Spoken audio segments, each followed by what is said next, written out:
Halo guys, kali ini kita akan berdiskusi tentang bagaimana serangan atau invasi Mongol terjadi di tanah Jawa.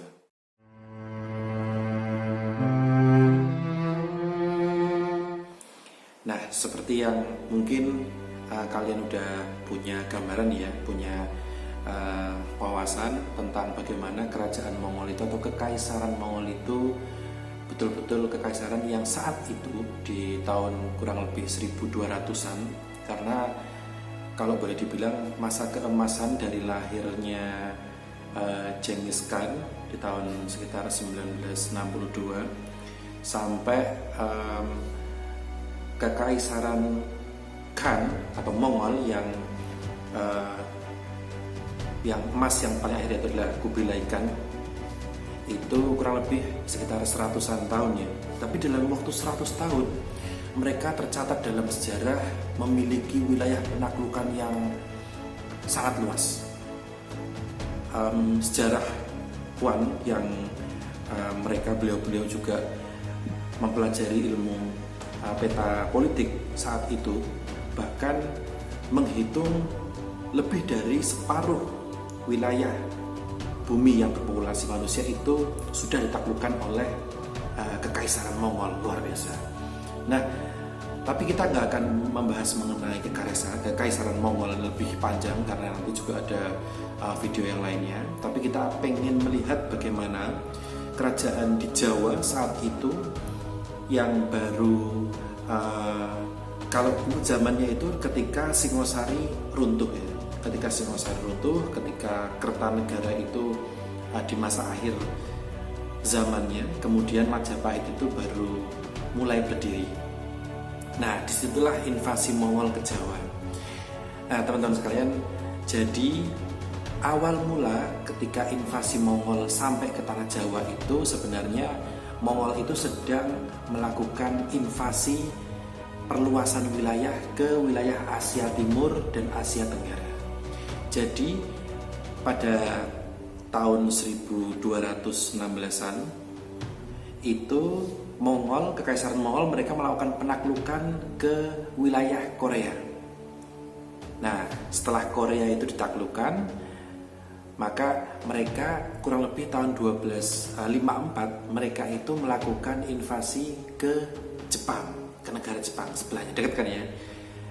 Nah, ternyata di Jepang itu mereka menemui kendala karena 2 kali mereka menginvasi ke sana dan 2 kalinya mereka menemui ujian alam, yaitu adalah mereka kena tsunami. Luar biasa ya. Jadi sebenarnya warga Jepang itu sudah sangat erat dengan tsunami. Tsunami bukan hanya memberikan bencana begitu ya bagi warga Jepang, tapi sebenarnya ketika itu memberikan perlindungan bagi warga Jepang dari invasi Mongol. Nah, setelah Jepang kemudian Korea sudah beres ya, kemudian kekaisaran Mongol itu melanjutkan perhatiannya kepada Asia Tenggara, Asia Jauh.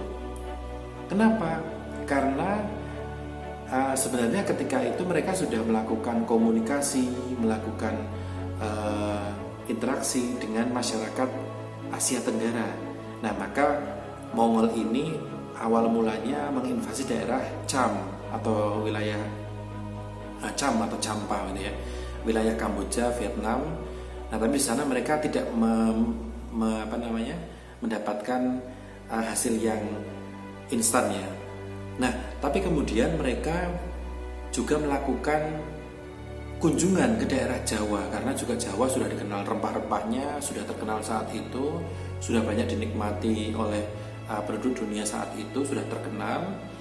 Nah, ketika mereka ke Jawa, maka kekaisaran Mongol ini utusannya itu bertemu dengan raja yang saat itu bertahta di kerajaan Singosari, yaitu adalah Kertanegara.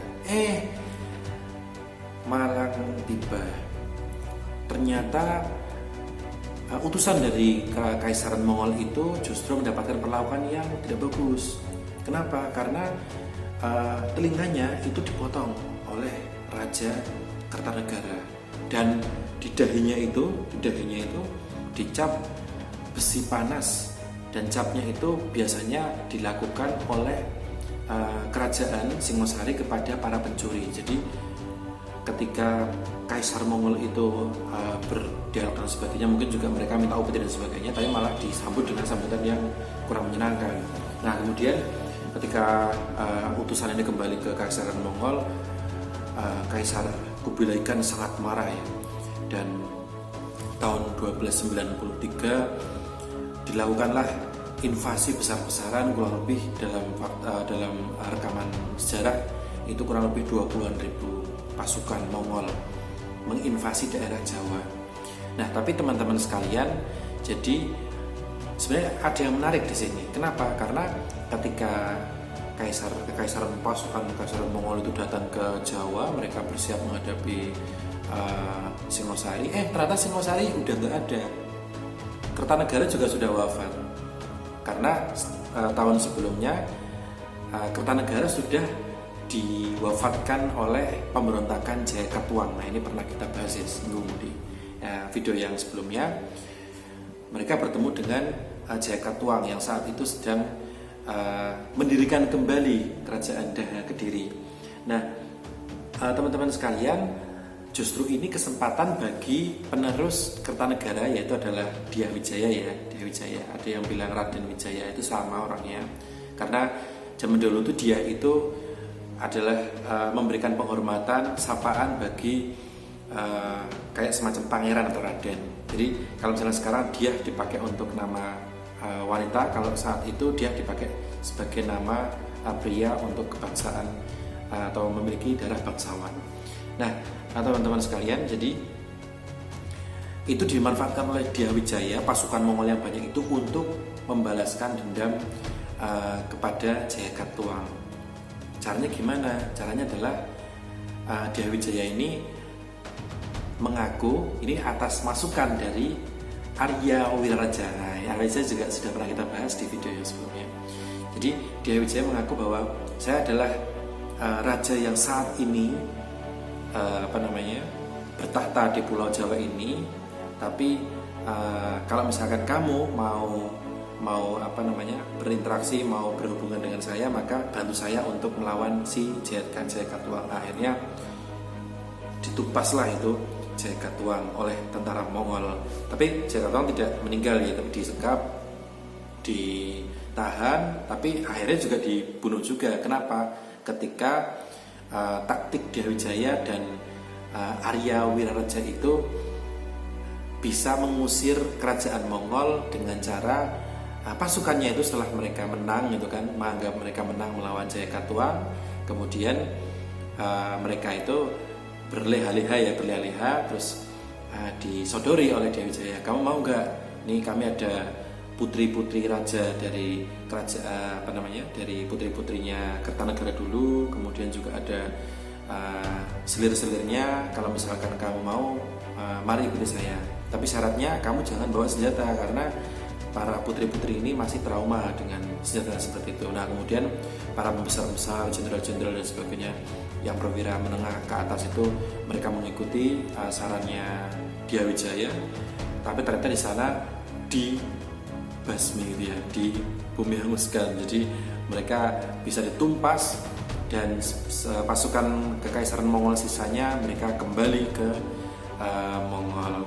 Tapi kita juga ingat bahwa kalau misalkan ada yang mengatakan Kaisar Mongol sudah diusir dari Jawa dan mereka tidak kembali lagi, kenapa? Salah satu alasannya karena di tahun 1293 mereka menginvasi Jawa, dan setahun setelahnya 1294 Kubilai Khan wafat. Jadi tentu juga mereka mengalami problem internal, Kaisar Mongol mengalami problem internal, sehingga mereka tidak bisa melanjutkan invasinya ke tanah Jawa. Dan Jawa ini terlalu jauh ya bagi Mongol ya, terlalu jauh. Mereka bersandar di daerah Champa dan sebagainya, tapi untuk langsung ke Jawa itu terlalu jauh. Mungkin mereka menghitung kos peperangannya itu terlalu banyak, sehingga mereka tidak melanjutkan invasi pasca 1293, pasca tahun 1293. Oke, mungkin itu sedikit bagaimana invasi Kekaisaran Mongol ke tanah Jawa. Oke, nantikan video-video selanjutnya.